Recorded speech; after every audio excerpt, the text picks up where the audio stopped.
बीड जिल्ह्यात लाचखोरांवरती कारवाई केल्याच्या नंतर संबंधित कार्यालयाकडे अनेक प्रस्ताव हे पाठवण्यात आले।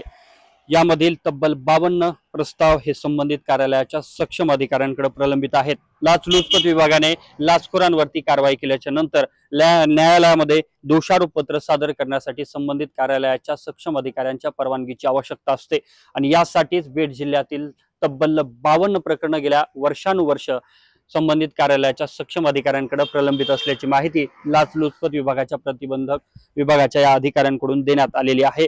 यामुळे तब्बल 52 प्रकरणातील दोषारोपपत्र न्यायालयामध्ये सादर करण्यासाठी अडथळा निर्माण होत असल्याचं देखील त्यांनी म्हटलंय। गेल्या आठवड्यातच मुख्यमंत्री देवेंद्र फडणवीस यांनी लाचलुचखोरांसंदर्भातले जे प्रस्ताव प्रलंबित आहेत ते निकाली काढण्याचे पुढील 3 महिन्यामध्ये आदेश दिलेले आहेत आणि 3 महिन्यात हे संपूर्ण प्रकरण प्रलंबित काढण्यासंदर्भातला निर्णय सुद्धा आहे। अशा प्रकारे ते काढले गेले पाहिजेत हे अपेक्षित असतं। मात्र गेल्या वर्षानुवर्ष बीड जिल्ह्यातील तब्बल 52 लाचखोरांचे प्रस्ताव हे संबंधित कार्यालयाच्या सक्षम अधिकाऱ्यांकडे प्रलंबित असल्यानं आता त्यांचे दोषारोपपत्र न्यायालयामध्ये सादर करण्यासाठी अडथळा निर्माण होतोय। यामध्ये वर्ग 1 च्या 4 तर वर्ग 2 च्या 6 अधिकाऱ्यांचा देखील समावेश आहे। एवढंच नाही तर राज्यात एकूण 366 प्रकरणं प्रलंबित आहेत, तर एकट्या बीड जिल्ह्यातील तब्बल 52 प्रकरणं प्रलंबित आहेत।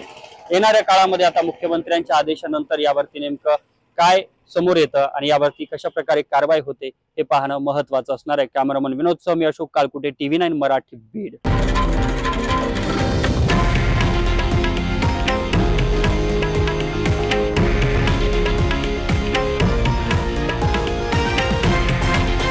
हे आहे देशातील नंबर 1 न्यूज नेटवर्क आणि आपण पाहत आहात TV9 मराठी, एकमेव।